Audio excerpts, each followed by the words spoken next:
Rising morning mga mens. Early flight back to Manila from Negros. Yan. So, grabe activity itong weekend na to. Daming talk dito sa network natin dito sa Negros. Ating production. Yan. So yung mga leader natin previously na magagaling na nakamatataga, mga builder, na-regain uli natin ngayon.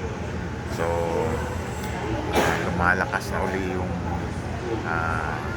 team natin dito sa Negros, and ready na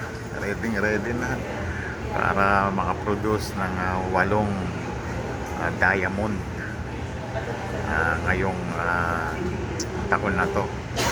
Ayan, so thank you very much, Lord. Dami, grabe, ang tindi ng blessing.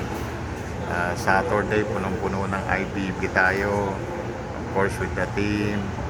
Then nagkaroon din tayo ng first leaders training, although mga ilan pa lang yung umaten, pero alam mo kung sino ang mga seryoso sa negosyo.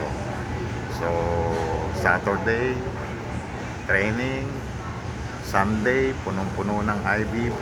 Grabe, mga klase, mga leader. Thank you so much. So back to Manila tayo uli, and then Monday ng madaling araw ngayon, pabalik ng Manila. Dito ngayon sa Bacolod sila airport, naghihintay ng flight, and then Friday balik ulit tayo dito sa Negros. So ngayon back to Manila tayo para naman sa mga Manila prospects. Ayan. So thank you mga mens, at matindi ang response nyo in terms of activity.